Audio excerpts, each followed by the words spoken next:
오늘 제가 소개드릴 논문은 LQNet, Learned Quantization for Highly Accurate and Compacted Neural Networks라고 해서 18년도 ECCB에 퍼블리시된 논문이고요. 마이크로소프트 리서치 에이시아에서 이제 인턴하던 학생들과 이렇게 같이 작성한 페이퍼입니다. 제목에서 아실 수 있다시피 이제 퀀타이제이션을 할 때 그걸 학습을 시킬 수 있게 만들어서 좀 더 높은 애큐러시를 얻고 컴팩트한 모델을 그대로 유지하는 방법에 대한 논문입니다.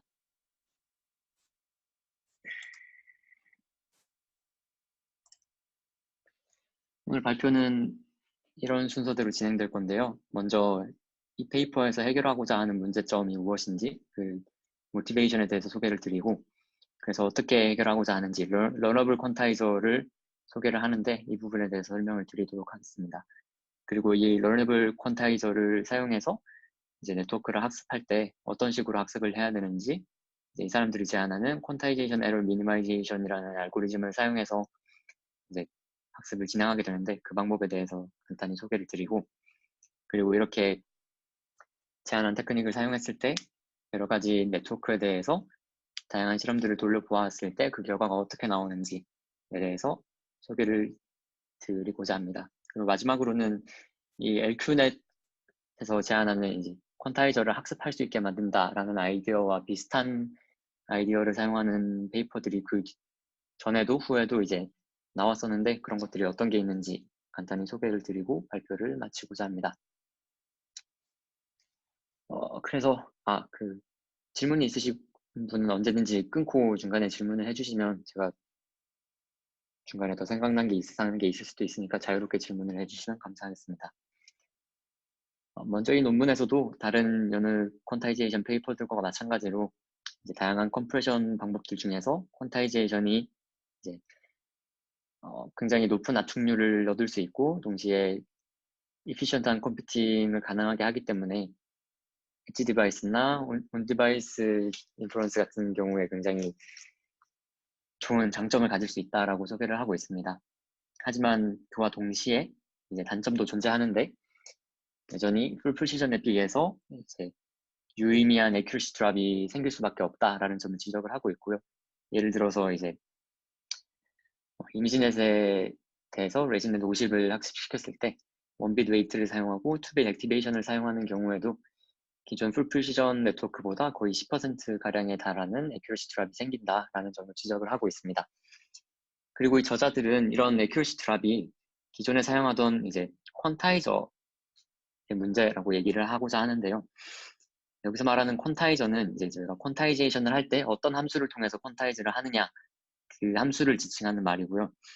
이 저자들이 기존에 널리 사용되던 간단한 이제 퀀타이저들 예를 들면 유니폼 퀀타이제이션이나 로가리즘 퀀타이제이션 혹은 이제 하프웨이브 가우시안 퀀타이제이션 페이퍼에서 제안되었던 이제 분포를 보고 가우시안을 가정한 분포에 대해서 프리컴퓨티드 된 퀀타이저를 사용하는 방식 등의 기존에 사용되던 이런 간단한 방식들은 옵티멀하지 않다라고 주장을 하고 있습니다.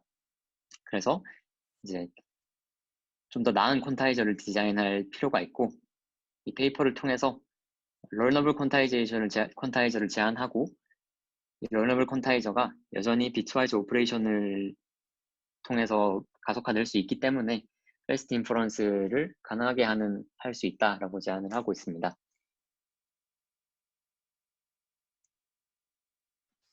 이 페이퍼에서는 우선 네트워크 퀀타이제이션이라는 걸 조금 엄밀하게 정의를 하고 시작을 하는데요. 기본적으로 이제 딥뉴럴 네트워크에서 사용되는 연산들은 리니어 연산과 넌리니어한 트랜스포메이션들을 이제 반복적으로 나열한 수학적인 구조를 띠고 있고요. 그래서 그 리니어, 논리니어한 컨비네이션 하나를 이제 예를 들어서 이제 아래와 같은 수식으로 표현을 하는데 z 이꼴 시금 그러니까 w를 웨이트 벡터라고 하고 a를 인풋 벡터라고 했을 때 둘의 다 프로덕트를 논리니어 펑션, 예를 들면 액티베이션 펑션이 되겠죠, 주로. 이런 논리니어 펑션을 거치면 Z라는 아웃풋이 나오는 이런 구조가 이제 스택되어 있는 구조를 띠고 있다라고 이제 설정을 하고 뒤에 진행을 하게 됩니다. 이런 구조에서 네트워크 퀀타이제이션을 하는 것의 목적은 여기 지금 안에 있는 닷 프로덕트의 연산이 굉장히 헤비해지기 때문에, 예를 들어 CNN 같은 경우에 굉장히 헤비해지기 때문에 이 연산에 사용되는 이제 플로팅 포인트 웨이트나 플로팅 포인트 액티베이션을 좀 더 낮은 비트로 표현을 하는 것이 네트워크 퀀타이제이션의 목적이라고 할 수 있습니다. 그리고 이제 일반적으로 이 퀀타이제이션 펑션은 피스와이즈 컨스턴트 펑션으로 표현이 될 수 있는데, 여기 아래 보시는 것처럼 특정한 x를 집어넣으면은 퀀타이제이션 레벨, 특정 퀀타이제이션 레벨에 해당하는 이제 QL 값으로 변환이 되는 함수가 되고, 이때 이제 x가 어떤 인터벌 안에 들어있느냐에 따라서 이 QL이 결정나는 피스와이즈 컨스턴트 펑션으로 정의를 할 수가 있게 됩니다. 그리고 예를 들어서 이제 가장 널리 쓰이는 퀀타이저인 유니폼 퀀타이제이션 펑션의 경우에는 이 QL 플러스 1 마이너스 QL, 그러니까 여러 퀀타이제이션 레벨들 사이의 간격이 이퀄하게 돼 있는 경우를 유니폼 퀀타이제이션이라고 하고, 예를 들면 이제 요슈아 벤조가 BNN 다음으로 내놓은 퀀타이즈드 뉴럴 네트워크 페이퍼나 도레파넷 같은 데서 사용하는 퀀타이저들이 다 유니폼 퀀타이제이션 펑션을 사용한다라고 하고 있습니다. 그리고 이전에 이제 이렇게 사용되던 유니폼 혹은 로가리즘 혹은 프리컴퓨티드 퀀타이저 같은 경우에는 네트워크 퀀타이제이션을 하는 데 있어서 베스트 초이스라고 보장할 수가 없다라고 얘기를 하는데요. 기존의 방식들이 어느 정도 트레이닝이 잘 되는 건 사실이지만, 그 누구도 그게 이제 네트워크의 입장에서 옵티멀인 솔루션이다라고는 얘기할 수 없기 때문에 하일리 서브 옵티멀이라고 얘기를 하고, 자신들이 기존에 쓰이는 것보다 좀 더 옵티멀한 퀀타이저를 만들 수 있다라고 얘기를 하고 있습니다. 그래서 그걸 어떻게 만드느냐? 저자들은 러너블 퀀타이저라는 것을 제안을 하는데요. 말 그대로 퀀타이저를 학습을 할 수 있게 만든다는 겁니다. 일단 기본적으로 이제 옵티멀 퀀타이저라고 하면 뭐가 옵티멀 퀀타이저이냐라고 질문을 할 수 있는데, 이 옵티멀 퀀타이저는 기존에도 이렇게 정의되어 왔지만, 특정 퀀타이저 함수 Q가 있을 때 이 Q가 이와 같은 성질을 만족하는 경우에 옵티멀 퀀타이저라고 얘기를 하게 됩니다. 간단히 설명을 좀 더 드리자면은, 퀀타이즈 하기 전에 인풋 x와 퀀타이즈 하고 난 값 qx의 차이의 제곱의 합, 그러니까 누적 합이 가장 최소가 되게 하는 q가 이제 이 사람들이 정의하는 옵티멀 퀀타이저라고 얘기합니다. 물론 이것 말고도 이제 퀀타이제이션 에러를 정의하는 다양한 방법이 있을 수 있기 때문에, 예를 들어 에런 디스턴스를 가지고 퀀타이제이션 에러를 정의하면 조금 달라진다든지 하는 식의 차이는 있을 수 있겠지만, 기본적으로 이전의 페이퍼들 엑스노월넷이나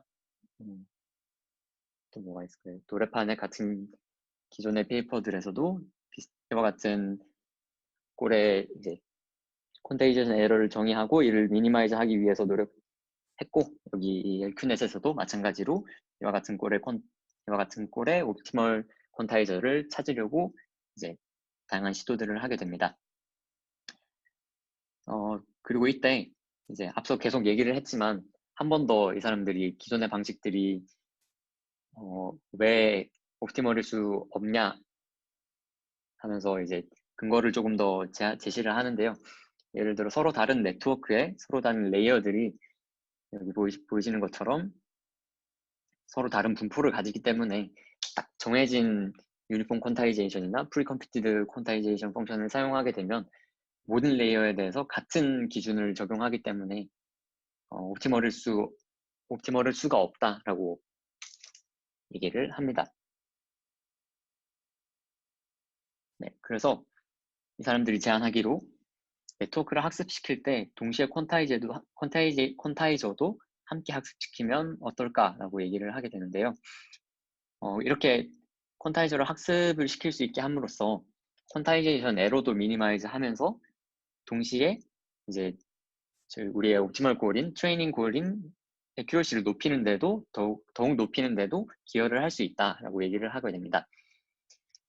그러면 이제 어떤 파라미터를 퀀타이제이션 할 때 어떤 파라미터를 학습시킬 것이냐에 라고 이제 다음 질문을 할 수 있는데요. 가장 간단한 방법으로는 각각의 퀀타이제이션 레벨인 QL 값을 백프로포게이션을 통해서 옵티마이제이션을 할 수 있겠죠. 여기 오른쪽에 보셨던 아까 소개드렸던 이 퀀타이즈를 했을 때 나오는 아웃풋 값인 QL을 이제 백프로포게이션을 통해서 조금씩 바꿔가면서 옵티멀 포인트를 찾을 수도 있겠죠. 그런데 이렇게 이제 각각의 모든 퀀타이제이션 레벨을 이제 자유롭게 풀어서 학습을 하게 되면 비트와이즈 오퍼레이션이랑 컴패터블 하지 않다라는 문제점이 생깁니다. 결국에 저희가 퀀타이제이션을 하는 이유가 이피션트한 이제 계산을 가능하게 하기 위함인데, 이렇게 서로 다른 퀀타이즈 레벨이 전혀 규칙 없이 완전 랜덤하게 이제 배치가 된다면 계산할 때 훨씬 더 복잡해지겠죠. 예를 들어서 룩업 테이블을 매번 보면서 이게 이 레벨은 이 값이니까 뭐 얼만큼을 더 곱해 스케일링을 하고 시프트를 해서 곱해야 된다, 이런 식으로 굉장히 복잡한 연산이 되게 됩니다. 그래서 이 저자들이 이런 문제를 해결하기 위해서 어떤 조건을 걸었냐 하면은, 이 비트와이즈 오퍼레이션 컴패터블한 연산을 위해서는 가장 중요한 게 퀀타이즈드 밸류가 여러 비트의 리니어 컨비네이션으로 표현될 수 있어야 한다라는 점인데요. 너무 좀 당연한 얘기죠. 저희가 십진법 곱셈 할 때도 각각의 자릿수가 의미하는 바가 있기 때문에 저희가 쉽게 계산할 수 있는 것처럼, 결국엔 컴퓨터 시스템에서 바이너리 코드들로 표현된 이 숫자들을, 멀티빗의 숫자들을 규칙성을 가지게 하려면은 특정 q라는 인티저 값이 여기 보이는 k개의 스칼라 값, 여기서는 예를 들어 1, 2 이렇게 2의 지수승으로 표현되어 있는 베이시스 벡터랑 이제 바이너리 코드들로 표현이 될 수 있어야지 비트와이즈로 연산을 할 수 있게 된다라는 점을 지적을 하면서, 이런 꼴을 유지한 채로 우리가 퀀타이저를 디자인하겠다라고 얘기를 하게 됩니다. 그래서 좀 더 이 페이퍼에 나와 있는 그림으로 좀 더 소개를 드리자면, 예를 들어 2빗으로 퀀타이즈를 하는 경우에 두 개의 베이시스를 가지게 되고 각각이 이제 서로 다른 비트의 정보를 표현한다라고 생각하시면 되겠는데요. 그래서 두 개의 서로 다른 베이시스를 가지고 있으니까 서로 다른 4개의 레벨을 표현할 수 있게 되고, 마찬가지로 3빗으로 표현을 할 때는 서로 다른 8개의 레벨로 표현을 할 수 있게 됩니다.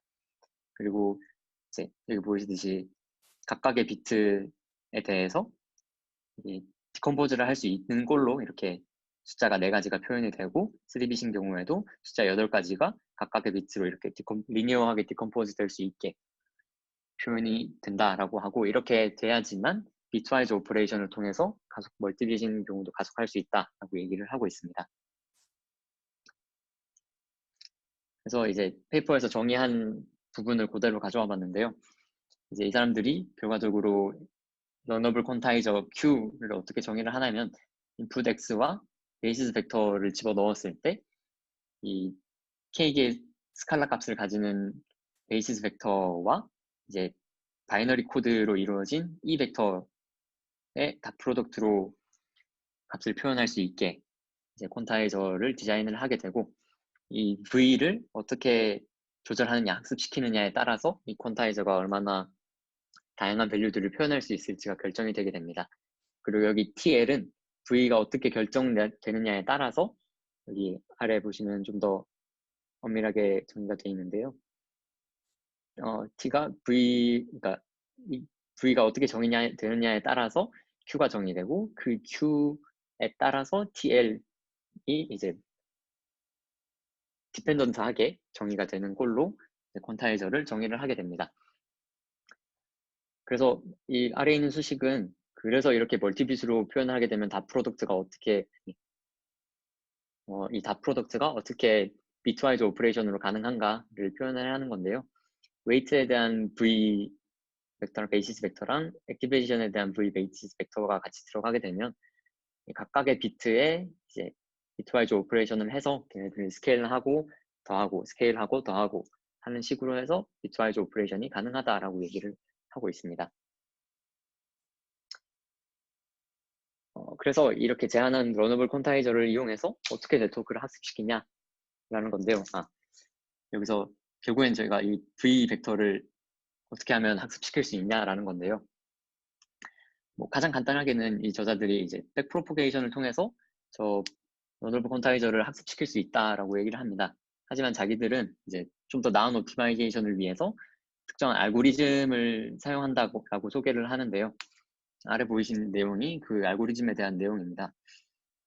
결국에 앞서 소개드렸던 그러니까 이 이큐에이션 5번 이 식과 우리가 하고자 하는 이 옵티멀 콘타이저의 꼴을 같이 합치게 되면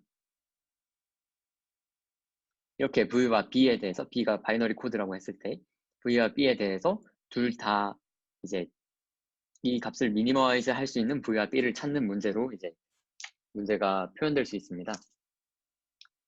그런데 이제 이렇게 변수가 너무 그러니까 그러니까 V와 B가 모두 바뀔 수 있는 상황이기 때문에 이 이큐에이션 7이 NP-hard 프로블럼이고 얘를 브루트 포스 방법으로 풀기에는 너무 컴플렉시티가 커지기 때문에 예를 들어 V가 차원이 커지면 커질수록 훨씬 더 컴퓨테이셔널 코스트가 익스포넨셜하게 늘어나기 때문에 브루트 포스하게 푸는 건 말이 안 된다. 그래서 이 사람들이 제안하는 방법은 alternately 번갈아 가면서 이제 옵티마이제이션을 하는 방법을 제안을 합니다. 그래서 그 방법이 어떤 방법이냐면 예를 들어 처음에는 이제 V를 고정을 시켜놓고 그 고정된 V에 대해서 이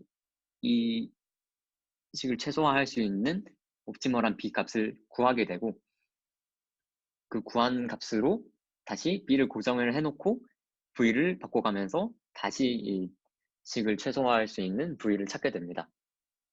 그리고 이 방법을 번갈아 가면서 왔다 갔다 하면서 최적의 V와 B의 조합을 찾아내게 됩니다. 이 방법은 이제 저희 아마 리뷰할 것으로 예상되는 Alternating Multiple Quantization for RNNs라고 하는 이제 18년도 ICLR에 나온 페이퍼와 굉장히 유사한 알고리즘이고요. 제가 봤을 때 거의 똑같다고 생각이 듭니다. 그래서 이제 제가 방금 말씀드린 이 Alternately 솔빙하는 프로세스를 사람들이 알고리즘으로 좀 더 엄밀하게 얘기를 해주었는데요. 이 사람들이 이 방법을 Quantization Error Minimization 알고리즘이라고 QEM 알고리즘이라고 부르자고 합니다. 그래서 내용은 아까 말씀드린 대로 똑같고 여기서 주목하실 점이 말씀드린 이 B를 고정하고 V를 고정하고 B를 계산하고 그 B로 V를 다시 계산하고 하는 방법을 계속해서 반복을 하는데 그걸 T번 반복한다라고 되어 있고요. 그리고 이제 좀 더 트레이닝을 스테빌라이즈 하기 위해서 무빙 에버리지를 이 V 벡터에다가 적용을 했다라고 합니다. 정확히는 액티베이션에 대해서 이제 너무 액티베이션 퀀타이저가 많이 자주 바뀌게 되면은 트레이닝이 너무 불안정해지기 때문에 무빙 에버리지를 사용했다라고 얘기를 하고 있습니다. 그래서 소개드린 방식으로 이제 다양한 실험을 통해서 자기들이 제안한 방식이 얼마나 유의미한지에 대해서 실험 결과들을 보여주고 있는데요. 우선 이제 저자들이 백프로포게이션으로 학습하는 대신 QEM이라는 알고리즘을 써서 그 퀀타이저를 학습을 했다라고 주장을 했기 때문에 이게 정말로 사실인지 이게 정말 QEM이 백프로포게이션 방식보다 더 좋은지를 증명하기 위해서 사이파10 데이터셋의 레지넷 이집 모델을 사용해서 실험을 진행을 해봤더니 실제로 백프로포게이션을 통해서 옵티마이제이션을 하는 것보다 QEM으로 하는 게 애큐러시가 좀 더 높게 나오더라. 그리고 트레이닝 프로세스를 지켜봐도 비트위스가 바뀌는 것과 상관없이 항상 QEM이 더 좋은 결과를 내더라. 그러니까 백프로포게이션으로 하는 것보다 우리가 제안한 QEM 알고리즘을 써서 퀀타이저를 옵티마이제이션 하는 게 더 좋다라고 얘기를 하고 있습니다. 그리고 다음으로 보이는 게 제가 아까 말씀드린 이 알고리즘 중에서 T번 이터레이션을 한다라고 말씀을 드렸잖아요. 이 T를 그래서 얼마만큼 반복할 것이냐가 되게 중요한 포인트가 될 건데 놀랍게도 저자들은 우리가 실험을 해봤더니 T 한 번만 해도 그러니까 T가 1일 때 충분히 잘 되더라. 2, 3, 4 여러 번 반복을 해도 유의미한 이제 이득이 있긴 하지만 significant 하지 않기 때문에 우리는 T1으로 다른 실험들을 다 진행했다라고 얘기를 하고 있습니다. 그리고 이제 다양한 빈위스에 대해서 사이파10 그리고 이미지넷 데이터셋에 대해서 실험들을 돌린 결과들을 함께 리포트를 하고 있는데요. 네, 뭐 너무 당연하게도 빈위스가 늘어나면 늘어날수록 액큐러시가 늘어난다는 걸 보였다라고 얘기하고 있고요. 그리고 이제 바이너리 액티베이션에 대한 결과가 없거든요. 웨이트에 대해서는 이제 바이너리인 경우에까지 얘기를 하고 있는데 액티베이션은 바이너리인 경우에 대한 리절트가 전혀 없더라고요. 그러니까 앞서 저자들이 얘기를 하기로 arbitrary bitwidth에 대해서 적용 가능한 아이디어다라고 얘기를 했고 실제로 바이너리 액티베이션에 대해서 적용하는데 알고리즘상에 큰 문제가 없음에도 불구하고 이제 리포트를 안 한 게 조금 저는 좀 아쉬웠고요. 페이퍼 중에 이런 말이 중간에 있더라고요. AccuNet is particularly beneficial when using two or more bits due to its high flexibility라고 얘기를 하는 게 2bit 혹은 그 이상에서 좀 더 AccuNet이 효과를 바란다라고 얘기를 하고 있는 것으로 보아 이제 추측하건대 바이너리 액티베이션을 사용했을 때 그렇게 원하는 만큼 성능이 좋지 않아서 기존의 BNN들보다 뭐 유의미하게 성능이 좋아지지 않아서 그렇지 않았나라고 예상을 개인적으로 하고 있습니다. 그리고 마지막 실험 결과인데요. 그뿐만 아니라 이제 다양한 기존의 프라이어 아츠와 이제 여러 벤치마크에 대해서 액큐러시를 비교를 하고 있고요. 실제로 기존의 다른 네트워크들보다 액큐러시가 더 좋다라는 것을 눈으로도 확인을 할 수 있습니다. 조금 아쉬운 점은 그 비교 대상이 그렇게까지 많지 않고 페이퍼가 나올 당시에 정말 스테이트 오브 더 아트인 페이퍼들이 좀 빠져 있어서 그 친구들과 비교를 같이 했었으면 더 좋지 않았을까라는 생각이 들고요. 여기 레지넷 18, 레지넷 50, 알렉스넷 말고도 페이퍼에 레지넷 34, 덴스넷 121, 구글넷, VGG 베리언트 리절트도 함께 제공되어 있으니 관심 있으신 분들은 페이퍼를 찾아서 보시면 될 것 같습니다. 네, 그래서 페이퍼에 대한 소개는 여기까지고요. 이 페이퍼를 떠나서 비슷한 방식을 사용하는 이제 related works가 몇 가지 있어서 소개를 드리려고 하는데요. 기본적으로 learnable quantizer via backpropagation, 그러니까 여기 이 페이퍼처럼 이제 alternating 하는 알고리즘을 써서가 아니라 그냥 backpropagation을 사용해서 퀀타이저를 학습하는 페이퍼들이 몇 가지가 있는데 첫 번째로 이제 ABC넷이라고 불리는 Toward Accurate Binary Convolution Neural Networks라고 하는 페이퍼가 있고요. 그러니까 정확히 일치하지는 않지만 비슷한 방식으로 콘타이즈 하는 그 인터벌을 학습할 수 있게 한다는 점에서 비슷한 컨셉을 가지고 있다라고 생각이 되고요. 이거 말고도 이제 IBM 최정호 박사님께서 쓰신 이제 팩트 혹은 퍼블리시 아카이브에만 나와 있는 건 팩트고 실제로 퍼블리시된 건 작년 CSML에 나온 페이퍼가 있을 텐데 이제 Parameterized Clipping Activation for Quantized Neural Network라고 하는 페이퍼로 이 페이퍼도 이제 액티베이션 퀀타이저를 체인업을 하게 만들어서 백프로포게이션을 통해 옵티마이제이션을 하니까 액큐러시가 훨씬 좋아지더라 라고 리포트하는 페이퍼가 있습니다. 그리고 이제 삼성에서 올해 CVPR에 내놓은 Learning to Quantize Deep Networks by Optimizing Quantization Intervals with Task Loss 라고 하는 페이퍼도 이 LQ넷보다 오히려 조건을 훨씬 더 풀어버림으로써 좀 더 자유도가 높은 퀀타이저를 제안을 하고 이거를 백프로포게이션을 통해서 옵티마이제이션을 하는 방식을 제안한 페이퍼라고 생각이 됩니다. 그리고 이제 아까도 잠깐 말씀드렸는데 이 페이퍼와 되게 비슷하게 러너블 퀀타이저를 얼터네이팅하는 옵티마이제이션 방법으로 이제 학습을 하는 페이퍼들도 있었는데요. 17년도 CVPR에 나온 네트워크 스케칭이라는 페이퍼가 비슷한 방법을 따르고 있고 또 이제 말씀드렸듯이 작년 ICLL에 나온 Alternating Multi-Bit Quantization for Recurrent Neural Networks라는 페이퍼도 벤치마크가 RNN 쪽이라는 점이 다르지 굉장히 비슷한 알고리즘을 사용해서 멀티빗 네트워크를 제안을 하고 있어서 혹시나 이 방법에 대해서 관심이 많으시거나 하신 분들은 이런 페이퍼들까지 같이 참조해 보시면 좋을 것 같습니다. 그래서 제 발표는 여기까지고요. 혹시 질문 있으신 분들은 자유롭게 질문을 해주셔도 되고 개인적으로 물어봐 주셔도 괜찮습니다. 들어주셔서 감사합니다.